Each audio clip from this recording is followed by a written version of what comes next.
Thank you all for coming very much. And for those of you that are in the hallway, I don't know if you realized it, but we actually have a balcony upstairs. So you're more than welcome, if you can't find a seat down here, to go ahead and sit upstairs.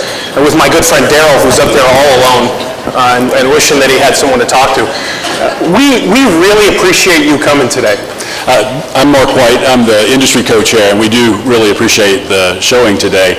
We thought when there was a second one of these, it might be a little bit lower, diminished, concentrated group, but quite the opposite. You guys have more than exceeded the expectation of attendance, so thank you for that. And let me just quickly point out what the strategy is today, because if you look at the speaker list, it's pretty jam-packed, right? So, and truthful, Mark has been teaching me about machine learning. All right, among a lot of other.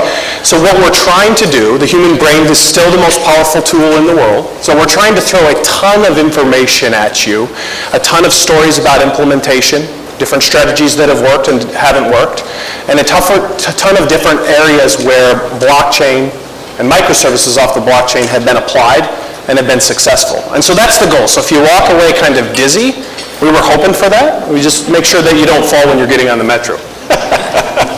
So before we start, a couple of things. Without the sponsors, the event can't occur. So we want to explicitly thank our sponsors. The Title I sponsor for this event is Sapien Consulting Public Sector. Title II sponsors include Dell EMC, thank you Tom, and Deloitte, oh thank you me. And then the exhibitors, and if you haven't, I'm sure as you came in you saw, but during a break today, make time to go to the exhibitor tables. We've got BitLumens, Deloitte, Endor, Espresso, Sapien Consulting's Public Sector Group, and Sapien Network are all here as exhibitors. And just before we get started, guys, and this is very important, so if Carol, Comies, and Hallie could all stand up. Oh, yeah. Carol, Comies, and Hallie. There's Carol. They have done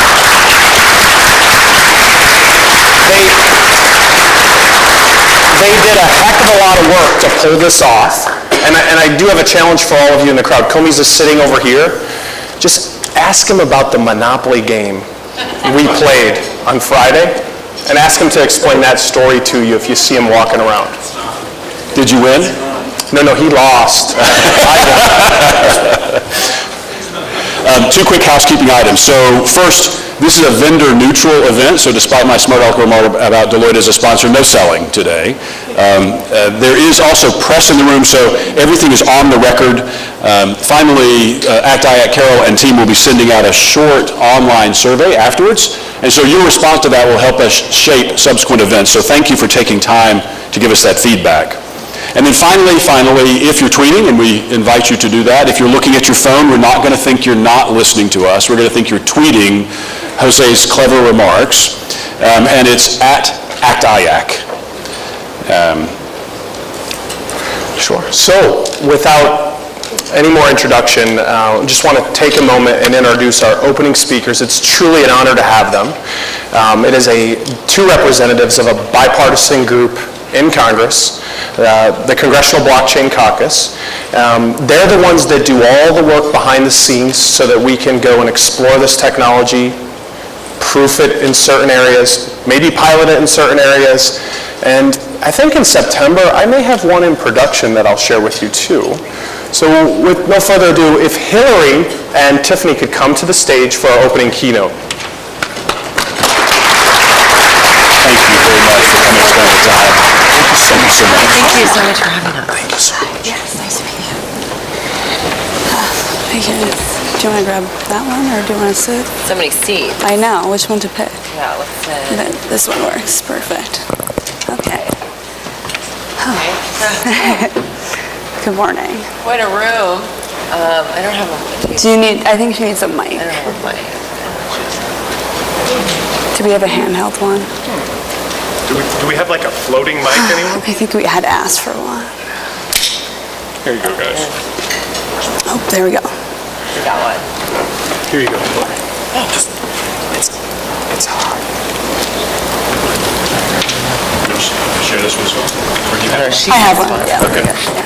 Do you need to how to do this? Can you just play with this appropriately? Yeah. That way I don't have to scream. And it works? It's on? Okay, cool. Pleasure. Hi, good morning. Thank you so much for having us today. My name is Hilary Gawrilow. I'm Legislative Director and Counsel for Congressman Jared Polis. He is one of the co-chairs of the Congressional Blockchain Caucus. And I just, quick disclaimer that any thoughts and views are not attributable to Jared, but are my own.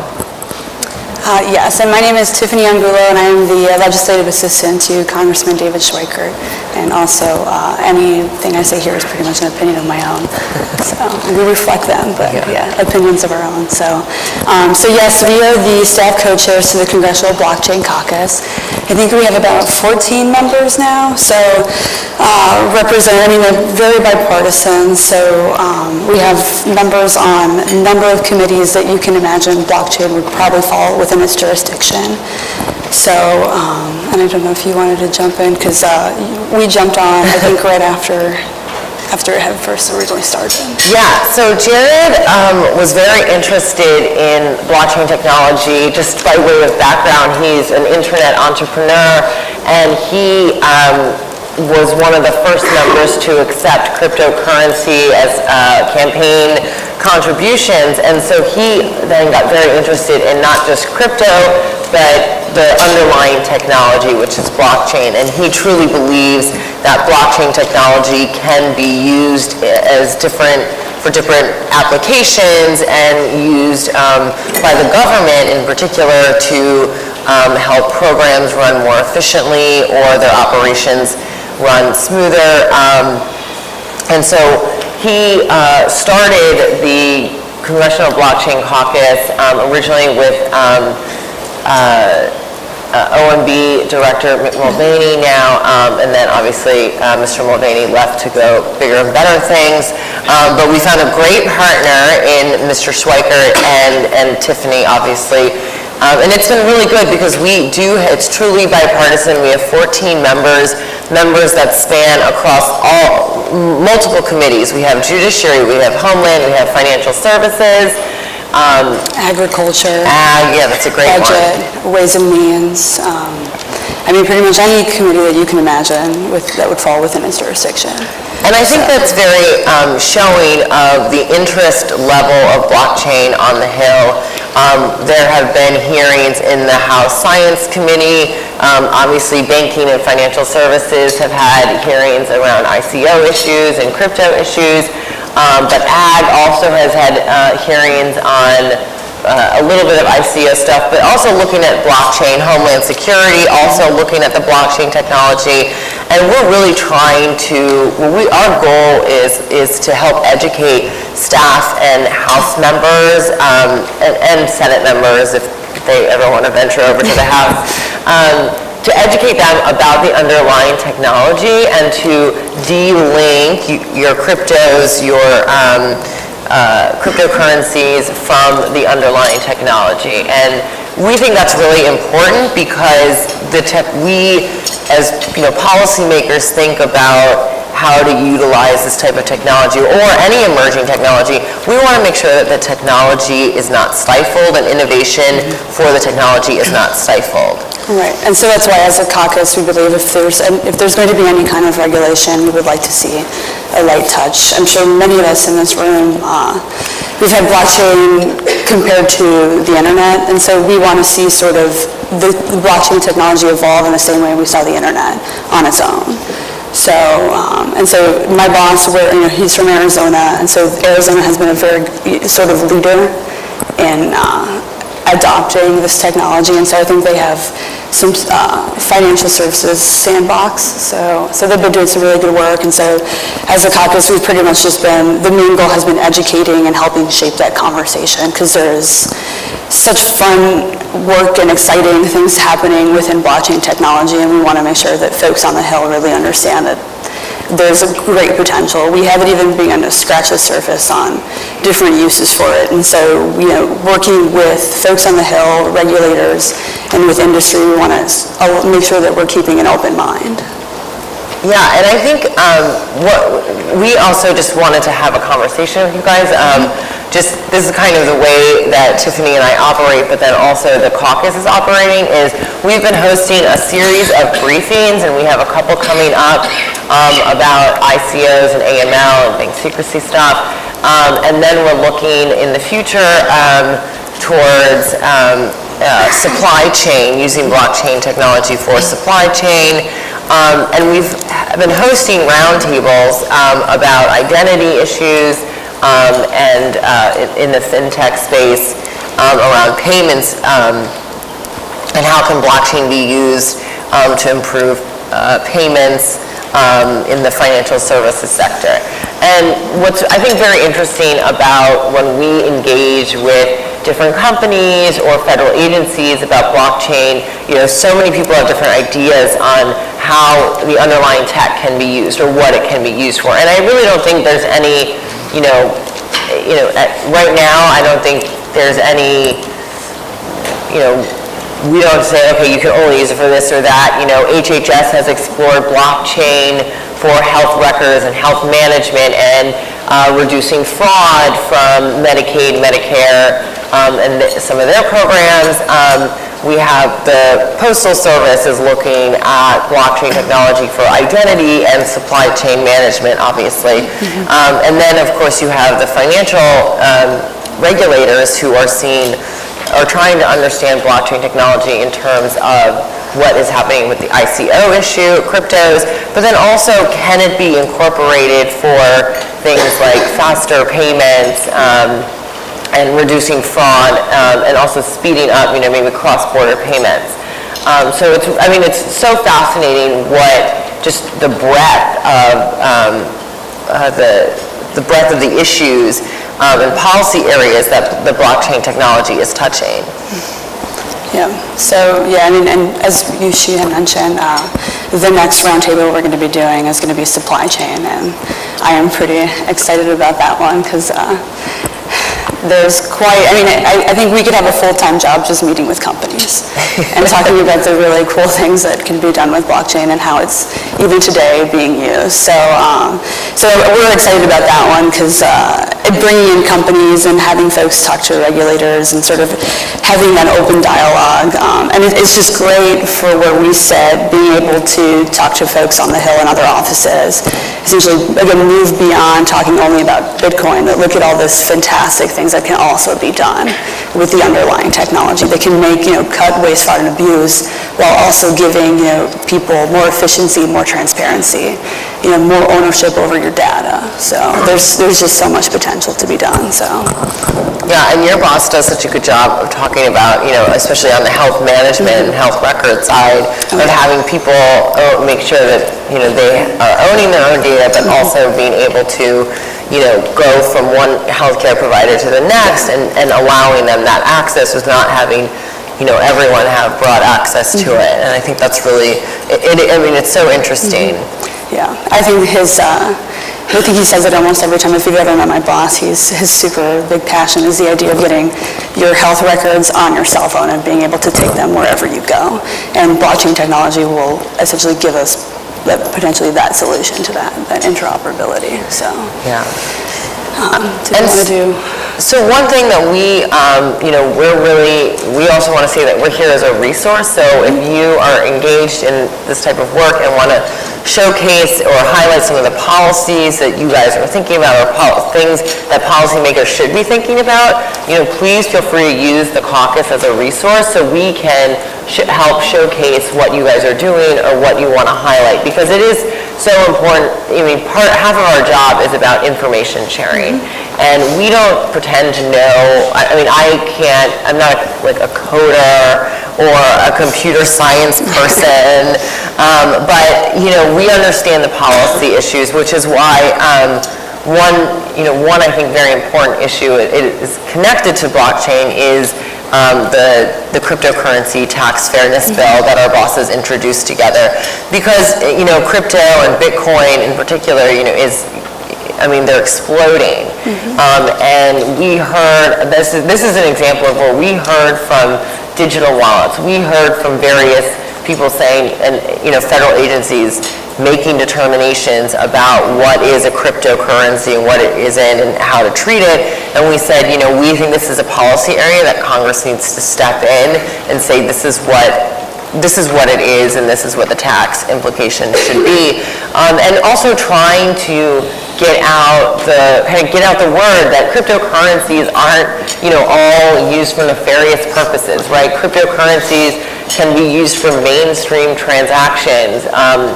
And we want to really encourage those consumer transactions, which is why we put a exemption under $600 of a consumer transaction for reporting taxes, because right now, if you have a digital wallet, or you're a digital wallet provider, you might be having to issue, something like a 1099 to your customers, but you don't really know because the IRS has only 4-page guidance.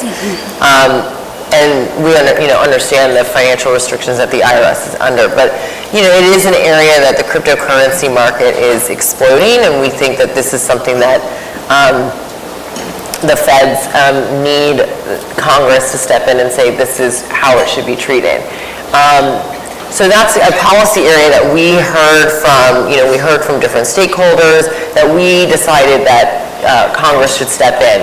This is not the same for blockchain.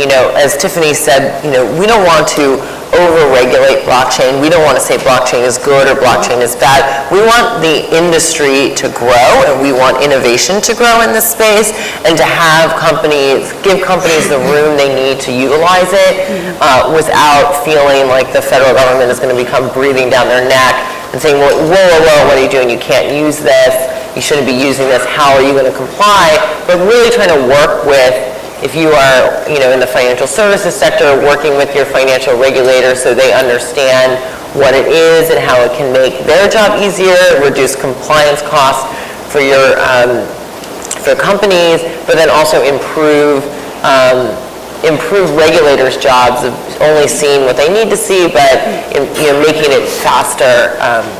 So those are some of the things that we're really looking to do and explore and willing to explore with any company that's interested in coming up to the Hill and talking about what they're doing. So I think what we want to do is open it up for questions from the audience if you guys have questions. And again, we're happy to answer questions or make comments. Yes, hello, good morning, thank you. My name is Sean Mannion. I'm from a company called Science Distributed. I'm wondering about the report that the DoD was asked to do on blockchain in the NDAA 2018. From the Congressional side, what are the expectations of that report, and will it influence policy outside of cybersecurity and cryptocurrency? Thank you. Yeah, that's a good question. I think, as we're encountering different agencies engaging in this is, DOD is going to be doing this report and, with their DOD lens, right? It's not that hopefully they're going to be talking to other agencies that are working with blockchain technology or already exploring it, but each agency kind of looks at it with their lens. And so what I think we're looking at it is, DoD obviously, their interests are security, cybersecurity.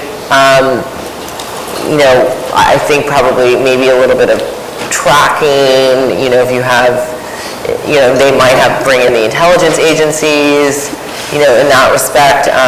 But I think, each time a committee or an agency, giving them sort of that room to try it out and see if it works for their business model. Yeah, and I think, again, like each time a different agency issues a different report, it is with that lens from what the agency's perspective is. But I think what Congress is trying to get out of it is how would DoD utilize this technology and what could be the uses in the DoD space. I hope that was helpful.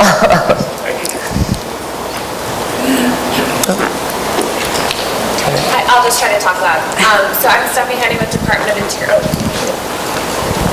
Hi, I'm Stephanie Henning with Department of Interior, and I'm curious what the conversation is on your end around questions of equity and potentially increasing the digital divide. A lot of the applications that we talk about, particularly with like health records or things that start touching individuals, potentially require either high levels of digital access or digital literacy that are not present universally throughout the population. Vulnerable populations, a lot of, like, my grandparents are not going to understand any of this.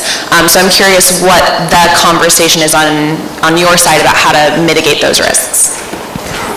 So, I mean, working on the Hill, you have 435 different members of Congress trying to explain blockchain to even some of those offices. I'm pretty sure my parents don't understand what blockchain technology is, and this is what I spend my day doing. Our job is to sort of educate even sort of the offices. We've done a bunch of briefings, doing 101s to sort of explain. I mean, at the end of the day, I don't think you have a lot of people that even understand how the cloud works, and it's part of their daily lives. I think it's going to be, you know, helping government, like applications, helping folks like in the industry, essentially have that space to be able to try out using blockchain technology and different applications for it. And then it's going to, I mean, I would imagine my boss's big thing is he wants folks to be able to have their, you know, essentially their medical records on their phone. You know, I mean, I'm sure as the older population is going to take some education, but I mean, most folks in this room probably have a cell phone. You probably don't know how well, I mean, maybe this room actually is different, but I would imagine a lot of the other rooms we're in, you have a lot of people that don't understand how even the apps work within some of their phones and their cell phones, or, you know, what kind of technology is being used. So, I mean, our job really is just educating and helping folks, give them the means to, you know, keep innovating and see if it works within their industry.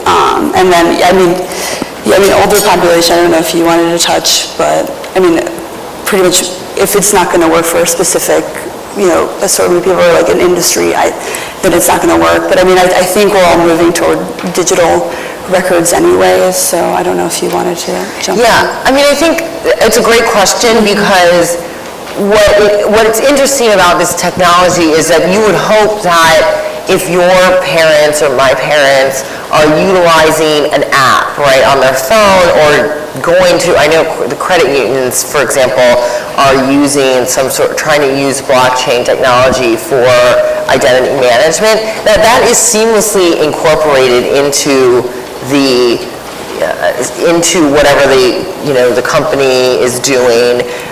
And so it's not necessarily that your grandparents need to be educated or your parents need to be educated about blockchain technology, is that it's seamlessly incorporated into a company's kind of what they're doing in their back office operations. So it would not necessarily affect the consumer right away. The consumer might not know. Healthcare records, a good example of healthcare records is a company comes up with healthcare management. They use their fingerprint, just like you use your fingerprint to open your iPhone. This is not a plug for iPhones, by the way, or to open your phone. And then also with that, there's an app and they can do the same thing with their health records, and it's very seamless. And your parents wouldn't necessarily need to know that the company is using blockchain. But I think what we're seeing in terms of equity, we're seeing a lot of companies or some companies trying to use it for like fin-inclusiveness issues, so helping the underbanked and unbanked access financial services.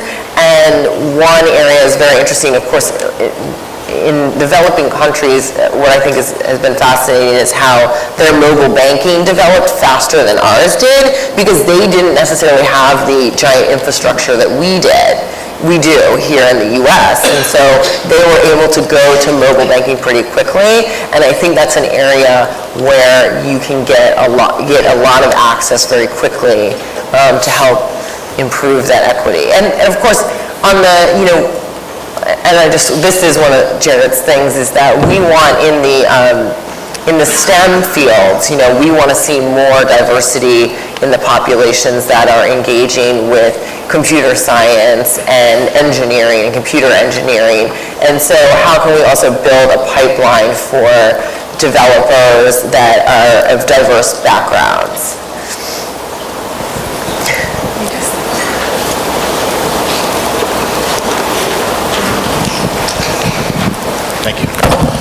Good morning. My name is Ashley Davey. I'm a contracting officer with Defense Health Agency.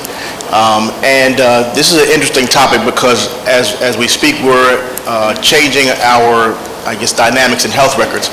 We're moving away from, legacy systems into the new MHS Genesis program. Also, we're going to be encompassing the VA, which has almost 20 million records. At the same time, we all know that the Coast Guard has had to go back to paper records because their electronic health records have failed, their processes have failed. Is there any thought of trying to use the Coast Guard, I would say, as a guinea pig and implement blockchain technology as they change over their health records to EHRs? Yeah, I mean, I think, I didn't know that happened to the Coast Guard, but I think that's a great opportunity for the Coast Guard because they've had to go back and forth, and now they kind of have to start over, right? And so using, I think there are some companies out there that they're really thinking about the healthcare records, and so contracting with those companies to change those back to electronic, but then also change it with utilizing blockchain technology. So the Coast Guard has the records, and then the healthcare providers for the Coast Guard individuals can access those, and then the individual can. So, I mean, that's a really good example where you could use the provider could have some sort of access token, the individual could, and then Coast Guard could as well as management. And so they would have some access as, keys. But that's a great example of where we can go from here. I mean, some of the things, one thing that we always encounter is a lot of people saying, oh, the rest of the world is so far ahead of you guys in the U.S., look at what some countries are doing with voting records or with real estate property records or titling records. And they're telling us, and in my mind I'm thinking, oh my God, we're so behind, this is horrible. And then I have to stop and think about the U.S. and how the U.S. laws and government are set up. And titling is done at the state. It's not at the federal level. The federal government has, the federal properties they manage, but, real estate titling is at the state level. Voting is at the state level and even at the county level. It's not at the federal level. And so in this particular area, it's the states that can really explore the type of technology, or a specific agency can explore the type of technology and how it can be best incorporated into their operations. Oh, we have a question over there in the side of the room.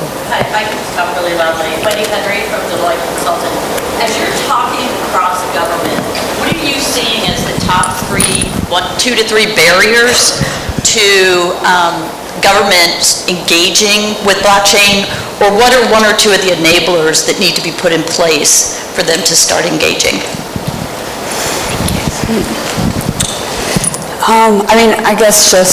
We've talked to quite a few different agencies. I think there's a lot of interest in this space. I think it's just how do they want to, the idea of how would you implement it.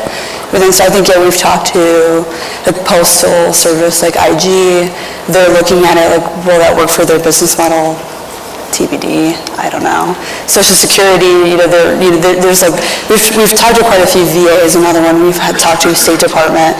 So it's just, would it fit into their business model? I don't know, Yeah, I think one of the issues we've heard is procurement and procurement issues. We've heard about, just the cost of, the government is not necessarily known for being on the cutting edge of using the cutting edge technology within federal agencies. So it's how do you then even get to start utilizing this? And then I think the third is, as Tiffany said, is putting it into the agency's business model, but then also fitting it within whatever the authorizing statutes and laws are, or program regulations. That's a whole other layer you have to think about, an agency has to think about, is how is this going to fit in with our mission? How is this going to fit in with the program guidelines that we have? Is it going to cost a lot of money to start totally new systems? How are we going to transition it? It's a lot. There's a lot, but I think definitely the top 3 are procurement, what did I say the other one was? Transitioning to new technology and then just fitting it within the authorizing. Right. And so I think that's sort of the role that we've tried to play as well. We've tried to be sort of that intermediary to helping folks even connect with industry to see, how folks are doing it within industry to see if that could even work for their business model and, essentially helping share that information, so. Yeah. And I don't know if that was, I think we're at We're the hitting the time. time. Yeah. Do we have time for one more, or are we done? One more. We'll do one more.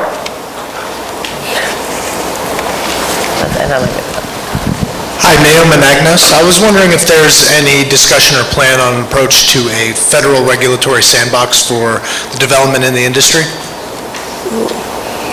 Yeah, it's been kicked around, and I guess, we've thought about it. I think it would have to be in different sectors. Yeah. I don't know if you're referring to a federal sandbox in like the financial services sector. We've supported what Lab CFTC is doing. We just asked for more money for the CFTC to do this type of exploratory work with companies. And I know that they've been doing it with the Fed and their other financial regulators. I think it's very industry or issue specific. Like DOD, I don't think needs a sandbox to explore blockchain technology. Right. Or VA. I think it would really be targeted for financial services. And I know, Mr. McHenry has a bill that would be going through financial services out there that explores this. We are more than willing to explore this issue. I think what we would like to see is, what does this sandbox look like and what are the bells and whistles that would be part of the sandbox. We're always concerned about consumer protection. We want to reduce fraud. So what are the goals of the sandbox? Things like that. Perfect. Okay. Well, thank you so much, everyone, and we really appreciate the opportunity to be here. Yes, thank you so much.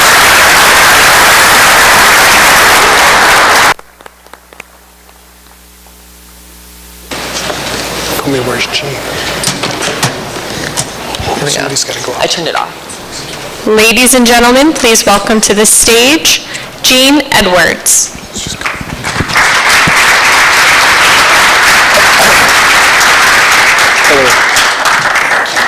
Good morning. Wonderful to see such a large crowd. I want to thank ACT-IAC for the opportunity to make the introduction to Jose Arrieta. I think what I hope on the journey of the discussion isn't to give you his entire biography of every job he had, but to introduce the building blocks of his success that has led him to be the leader and the thought innovator around blockchain today. So Jose is the government chair for this blockchain forum, and very impressive background. So Jose today has joined the Department of Health and Human Services since January to focus on being the Deputy Assistant Secretary for Acquisition and the Senior Procurement Executive for their acquisition business. What's important here is that he's inherited from last year a $24.7 billion budget across acquisition for health and human services. His passion today kind of echoes what he did last week at another ACT-IAC event where he also championed a panel discussion on blockchain. And as you'll see in just a couple of seconds, what he's done successfully in his previous employment at GSA. So prior to his Health and Human Services, he was at GSA as the director of the IT Schedule 70 contract operations, the largest IT contract in the world, supporting about $15 billion annual dollars around acquisition. A key part of what he did while he was at GSA was he created and tested the first successful proof of concept around the world using blockchain. And blockchain technology that helped to automate the onboarding process for Schedule 70. What he focused on around blockchain was around the data layer, using blockchain for, again, enhancing the data layer, using robotics processing automation, automated machine learning, and autonomous systems, capabilities for business process automation. And he did all of that on the top of the data layer.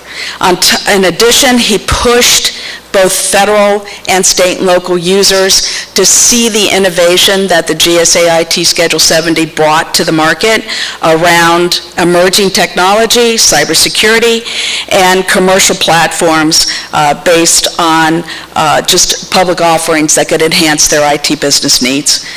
Prior to GSA, he was at the Treasury Department, focused as the Director of Small Disadvantaged Business Utilization, where his leadership skills helped win 3 consecutive A grades for small business and on their report card for leveraging small businesses. Prior to that, at the Department of Homeland Security, he was the industry liaison and ombudsman, facilitating engagements between subject matter experts, consultants, industry partners, and project managers. All of it focused on solving problems and bringing industry and government together. He helped develop and implement performance metrics, training, web tools that brought over 1,400 acquisition professionals and thousands of industry folks together to focus again on problems and help create better solutions for the government. And with that, let's bring Jose up to the stage.